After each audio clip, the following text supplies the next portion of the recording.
Êxodo é o segundo livro da Bíblia, está logo no começo. Gênesis, Êxodo.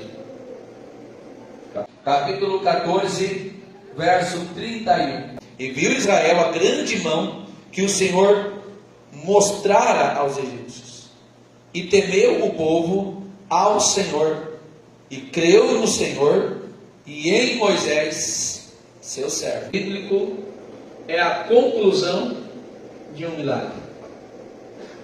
E o milagre é uma coisa que não se explica, mas explica muita coisa. Pregador, não entendi o que você quis dizer, vou falar de novo.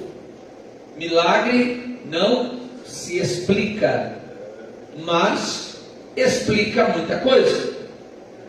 Não se explica porque milagre não pode ser detalhado com a lógica humana.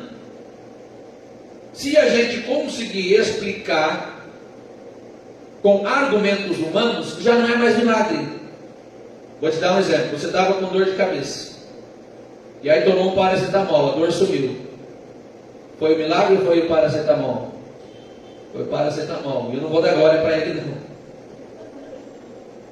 Então você conseguiu explicar, a dor não sumiu, foi o remédio que fez efeito. Agora, milagre a gente não consegue explicar, porque é milagre. Assim como não tem uma explicação lógica, uma explicação natural para o mar que se abriu. Claro que a gente sabe que foi um vento muito forte que Deus mandou. Agora, como a gente vai, a partir de argumentos físicos ou químicos, ou tentar pegar outra experiência semelhante e comparar? Isso é praticamente impossível, porque estamos falando de um milagre. Então, se é milagre, não se explica, mas explica muita coisa. Ou seja, o milagre é um argumento que revela. Ele, por si só, ele fala muitas coisas para nós. E uma das coisas que o milagre explica é que o Senhor que nós servimos, o Deus Criador dos céus e da terra, Ele nos ama e tem misericórdia de nós. Porque Deus teve misericórdia daquele povo que iria perecendo nas mãos de Faraó. Então não se explica, mas é um milagre de Deus que revela de forma indubitável que o nosso Deus nos ama e tem misericórdia de nós. O milagre também, ele é evidente, não é evidente, evidente. Ou seja, ele é uma evidência. A gente consegue perceber. Nós reconhecemos o poder de Deus a partir daquilo que Ele opera. Diz o texto: Israel viu o grande poder do Senhor contra os egípcios. Então o milagre de Deus não é coisa que fica escondida. Milagre de Deus não é coisa que acontece e a gente nem percebe. Mas como não vai perceber? Se é milagre, é evidente, é notório. A gente consegue perceber que alguma coisa aconteceu. E ao mesmo tempo que ele é evidente, ele também é uma evidência. Ao mesmo tempo que ele mostra o poder de Deus, ao mesmo tempo que ele mostra a glória de Deus, ele também revela a ação de Deus em nossas vidas. Através do milagre, nós conhecemos o poder de Deus. É uma evidência de que o nosso Deus opera com poder. Às vezes a gente fica admirado com o que Deus faz, como ver o mar se abrindo, no caso do povo de Israel. Claro que os milagres eles são evidentes e nos chamam a atenção, mas eles revelam acima da obra realizada que existe um Deus que pode operar esses milagres. Entendeu ou não? O foco não está no sinal. O sinal é grande, o sinal é maravilhoso. Eu gosto de ver milagres, eu sei que você gosta também e vai receber milagres. Mas o milagre de Deus, ele revela Deus. Está me entendendo? Diga glória a Deus. O milagre de Deus revela o poder de Deus. Para que eu e você não fiquemos apenas admirados com o espetáculo da água que se abriu, mas da grandeza de Deus que tem poder para abrir este mar. Será que você entendeu? Diga glória a Deus. Não é que a gente vai ficar admirado de você testemunhar que estava enfermo, havia um diagnóstico médico que revelava o seu estado de saúde, e quando você voltou lá, não estava mais. É claro que isso é um milagre, mas antes de tudo, o que aconteceu é para mostrar que há um Deus que pode curar qualquer enfermidade. Está entendendo? A obra é grande, a obra é linda. Abre uma porta na sua frente, você vinha batendo, a porta não abria. E você faz um propósito com Deus e de repente Deus responde. A porta que parecia impossível, Deus abre. É claro que é lindo ver se mover. É claro que é lindo ver uma porta se abrindo. Mas observe, o foco não é a porta que abriu, não é o milagre que aconteceu, a cura que você evidenciou, mas o Deus que faz todas as coisas. Tudo é de Deus e é para Deus, e o nome dele tem que ser glorificado. E temeu ao Senhor e pôs nele a sua confiança. Como também em Moisés, seu servo. E aqui eu preciso distinguir o medo natural do ser humano com o temor ao Senhor, com o temor bíblico. Quando a gente ouve falar de medo, sempre tem conotação negativa. A gente sempre lembra de coisas ruins. O medo, ele afasta, o medo, ele nos paralisa. O medo gera desespero em nós. É uma sensação sempre desagradável. É um estado de alerta. E o nosso corpo é acionado pelos sentimentos. Podemos suar frio, o coração dispara. Agora, o temor bíblico, o temor ao Senhor, é muito mais do que uma mera resposta do nosso corpo ou a sentimentos que nós temos diante de situações de perigo. O temor bíblico, o temor ao Senhor, nos fala de reverência a Deus. É conhecer quem é Deus. Eles viram que aquele mar não abriu por acaso, era a mão de Deus abrindo aquele mar. Então reverenciavam, esse era o temor. Reconheciam a soberania de Deus. Temor ao Senhor tem a ver com a maneira que nós olhamos para Deus. Este é o temor bíblico. É como nós enxergamos a Deus. Aqui eles passaram a reverenciar, passaram a reconhecer que Deus está acima de tudo. E por fim, este temor bíblico, além de reverência, além de reconhecimento da soberania, também nos fala de submissão ao Senhor. Quando aquele povo reconheceu que era Deus quem fazia tudo, eles mudaram a sua maneira de servir ao Senhor. E é exatamente este o objetivo. Quando o Senhor opera em nós, quando o Senhor age em nós, quando vimos o mar se abrindo em nossa frente, é para que o nosso coração, ao conhecer este Deus, comece a adorá-lo da maneira que Ele merece. Que o nosso coração comece a reconhecer Deus exatamente como Ele é. O temor do Senhor, diz Provérbios, capítulo 9, verso 10. É o princípio da sabedoria. Sabe quem é inteligente? É quem teme a Deus. É quem aprende a temer a Deus. Porque vive experiência com Deus. As experiências com Deus não é para a gente ficar importante, não é para a gente ficar famoso e dizer que tem mais experiência que todo mundo. As experiências que nós temos com Deus é para que nós, ao conhecê-lo de verdade, possamos servir-lhe da maneira que Ele se agrada. Qual foi o resultado? A partir que temeram a Deus, ao ver a mão dele abrindo o mar vermelho, puseram nele a sua confiança. Esse temor, que é reverência, reconhecimento e submissão, fez com que eles verdadeiramente confiassem no Senhor. Deus vai fazer uma pergunta, não precisa responder algo não. Como está a nossa confiança em Deus? Talvez antes de passar o mar, eles não estavam confiando tanto em Deus como quando viram o milagre. Aqui diz o Deus, pelo menos neste momento eles confiaram.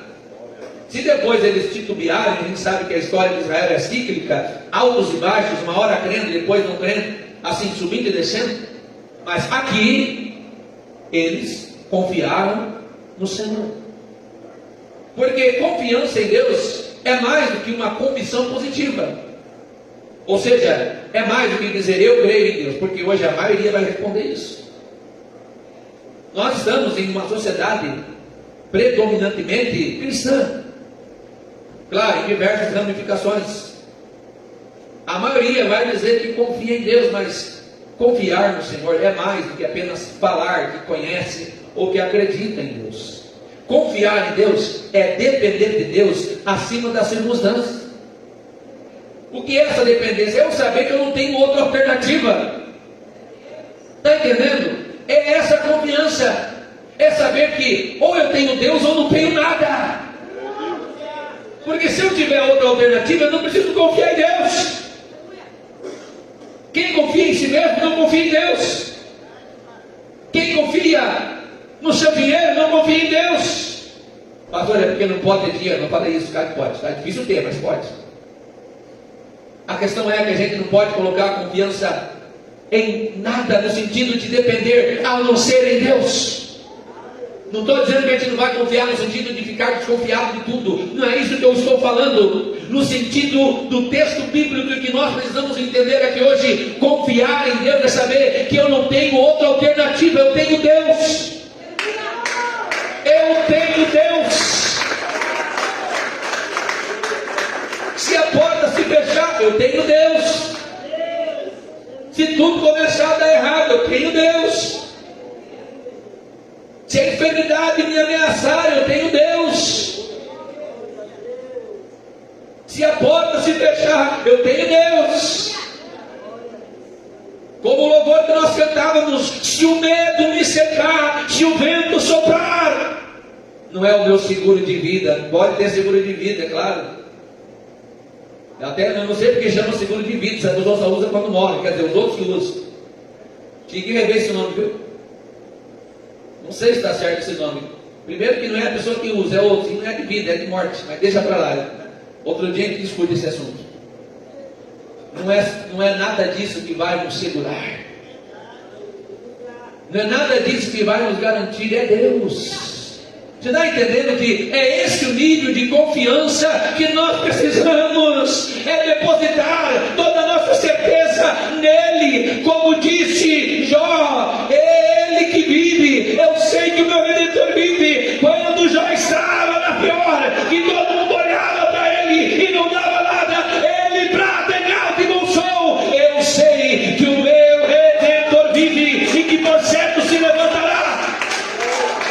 Quem dá glória a Deus eu não ouvi, quem dá glória a Deus eu não ouvi, quem dá glória a Deus. Eu só tenho Deus.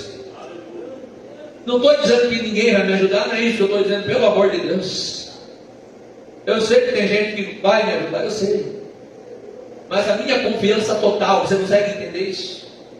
Assim, o que me dá tranquilidade, o que pode me dar paz, o que pode acalmar meu coração na hora da tempestade, o que pode acalmar meus pensamentos naquela madrugada difícil, quando os pensamentos vêm como flecha, quando o inimigo tenta me abater. Eu preciso ter esta confiança de total dependência em Deus. É acreditar que há uma saída mesmo quando eu não consigo enxergá-la. Sabe, caminhar no túnel sem ver a luz no final do túnel, é isso. É isso que é confiar em Deus. Você não entendeu? Eu vou dizer de novo. É caminhar no túnel sem enxergar a luz no final do túnel. Mas alguém vai dizer, pastor, mas tem alguma coisa errada aqui que não está certo. Porque aí já é loucura. A questão é que a nossa fé em Deus irá nos guiar pela direção de Deus, pela vontade de Deus. Então a gente não vai entrar no túnel que Deus não está com a gente. Nós não vamos entrar em uma luta que Deus não está com a gente. É uma fé muito bem estabelecida. E preste atenção e registre isso hoje, se você quiser. Quando nós temos esta fé verdadeira, esta confiança biblicamente estabelecida, o que nós vivemos hoje de milagre, a travessia do Mar Vermelho, é só um marco espiritual. Não entendi, pastor. Eu estou falando que a travessia do Mar Vermelho não vai ser o único milagre que você vai viver. Porque para aquele povo que foi liberto do Egito e atravessou o Mar Vermelho, era só o início de uma caminhada de milagres, porque depois disso eles ainda iriam ver água saindo da rocha, eles ainda iriam se alimentar todos os dias do maná que desceu do céu, ainda eles veriam uma nuvem que os guiaria durante o dia e uma coluna de fogo que os conduziria à noite. Quem aprende a confiar no poder de Deus começa a viver uma vida guiada pelo sobrenatural. Então, se você hoje quer crer, se prepare para viver uma trajetória do extraordinário. Não vai ser só o mar que vai se abrir na tua vida. Você está entendendo? A gente está na campanha Deus abre o mar, mas eu não quero que você pense que o milagre vai ficar só aqui, que você só vai ver o mar se abrindo. Não, é mais do que isso. Que ele entende, diga aleluia. Porque o Mar Vermelho era só o começo. O Mar Vermelho era só o começo do que Deus iria fazer na vida do seu povo. Era só o começo. Sai do mal em nome de Jesus. Isso, já está tudo bem, em nome de Jesus. Glória a Deus. Entenda, é só o começo. É só o começo do que Deus quer operar em nossas vidas. Conheceram o poder de Deus e viram que Deus estava os conduzindo através de Moisés, o servo de Deus, que estava ali para ser o canal de administração na vida daquele povo. Pastor, onde é que eu encontro esse poder? Eu quero esse poder. Pastor, eu quero encontrar esse poder também na minha vida. Ora, onde estava esse poder? Esse poder estava acompanhando a vida de um povo que era conduzido pela palavra de Deus. Quem estava conduzindo-os acima de Moisés, que era o servo de Deus, como diz o texto, quem estava conduzindo era a palavra de Deus. Onde tem palavra de Deus, tem esse poder também para abençoar a nossa vida. Onde está esse poder? Esse poder está onde habita a presença de Deus. A presença de Deus estava com eles. Onde há a palavra de Deus, há também a presença de Deus. Se temos a palavra e ouvimos a palavra, somos guiados pela palavra, nós temos também este poder que vem com a presença de Deus e manifesta em nós por meio do seu Espírito Santo. Primeira Epístola de Paulo aos Coríntios, capítulo 4, verso 20. Eu amo esse texto, porque o reino de Deus não consiste em palavras, mas em poder. Ou seja, não consiste em palavras humanas, mas o poder que é revelado a partir da verdadeira palavra de Deus. Outra pergunta que você pode estar se fazendo hoje: pastor, por que eu preciso confiar no poder de Deus? Eu tenho algumas respostas aqui para você. Aquele povo aprendeu a confiar em Deus. Por que eu e você hoje também devemos confiar no poder de Deus? Primeiro, que nunca falha. O poder de Deus nunca falha. Pode falhar tudo. Pode falhar tudo. Pode falhar o freio do carro. Pode falhar o telefone. Pode falhar o sistema de alarme, o sistema de segurança. Mas o poder de Deus nunca falha. O poder de Deus nunca atrasa. O poder de Deus chega na hora certa. Porque eu preciso confiar no poder de Deus? Porque é só o poder de Deus que vence o impossível. É só o poder de Deus que vence o impossível. Em algum momento da nossa vida, se não é o que você está vivendo hoje, mas em algum momento da minha e da tua vida, a gente vai estar na frente do mar. Do mar do luto, do mar do problema, alguma coisa muito difícil você vai estar vivendo. E aí eu preciso confiar no poder de Deus. Porque é só esse poder que vence o impossível. É só esse poder que quebra as barreiras. É só esse poder que protege o seu povo. É só esse poder que cumpre as suas promessas. Jeremias capítulo 32, verso 17.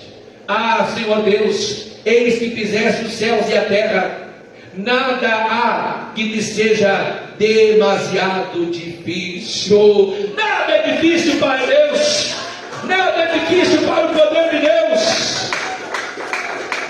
Se prepare para viver o poder de Deus. Pastor, mas é que nós estamos falando de milagres aqui hoje. Quais são então os propósitos do milagre de Deus? Por que ele acontece? Por que o Senhor opera milagres? Ora, a primeira resposta está na pergunta. Deus opera milagres para cumprir o seu propósito.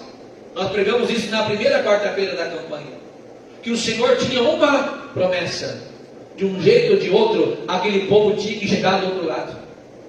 Eu gosto de meditar nessa passagem sempre nesta perspectiva. Deus prometeu que eles iam chegar na terra, sim ou não? Era o mar que iria pará-los? Não, porque Deus falou que eles iam chegar do outro lado. De um jeito ou de outro eles iam chegar. Havia uma promessa e Deus cumpriu aquilo que iria prometido. É isso. Em segundo lugar, por que Deus opera milagres? Para remover aquilo que impede o propósito. Deus tinha um propósito, Deus tinha promessa, mas tinha um mar na frente. Deus tinha um projeto, mas Faraó vinha atrás para tentar desfazer o projeto de Deus. Então Deus resolve o problema. Porque Deus opera milagre. Nós falamos sobre isso na mensagem. Deus faz um milagre para o seu povo reconhecê-lo. Israel precisava aprender quem era Deus. No verso 4 do capítulo 14 diz o texto: e sabereis que eu sou o Senhor. Eu creio que tem milagre de Deus para mim e para a tua vida aqui nesta noite. Caminhando para o final, nós temos que entender que o milagre vem de Deus. O milagre é de Deus. E não termina no homem. Ele aponta para a glória de Deus. Tudo que Deus faz revela o seu poder, revela quem Ele é e nos conduz para o seu propósito. Que muitas vezes, nesse propósito, nós vivemos com Deus. Nem sempre vai ser fácil, mas sendo guiado por Deus, podemos ficar tranquilo que nenhum plano de Deus será frustrado. Nenhum plano de Deus será frustrado. O mar se abriu, Israel atravessou, o inimigo caiu e uma nação inteira aprendeu a confiar em Deus. O milagre não era apenas para mudar a situação, não era só para isso, mas era para moldar o coração daquelas pessoas. Deus queria que Israel visse o seu poder, que temesse o seu nome e que confiasse plenamente nele. Podemos aprender hoje a confiar em Deus como eles aprenderam, e assim começarmos a caminhar nessa trajetória do sobrenatural. Essa é a vida vitoriosa, não que nos isenta de enfrentar mares a gente vai enfrentar, e às vezes vai ser com vento forte, e às vezes a gente vai estar em cima do barquinho, e às vezes a gente vai pensar que é o nosso fim no meio do mar. Fique tranquilo, estar vivendo o propósito de Deus é, ainda que tenhamos que enfrentar muitos mares em nossa vida, mas sabermos que o Senhor em todos eles estará conosco. Que os nossos olhos estejam abertos hoje para ver e conhecer o poder de Deus.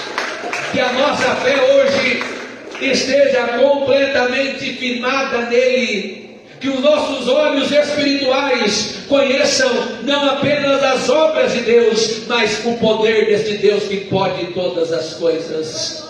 E que começamos a caminhar nesta direção do plano de Deus. E que nesta trajetória nós possamos dia após dia ver a mão de Deus pelejando por nós. Se você já aceitou a viver a vontade de Deus, se prepare para dia após dia ver a glória de Deus se manifestando em você. Se coloque todos em pé em nome de Jesus. Eu quero te convidar a fazer uma oração neste momento. E eles aprenderam a confiar no Senhor. De alguma forma Deus está falando comigo e com você aqui hoje. para nos ensinar a confiar no seu poder.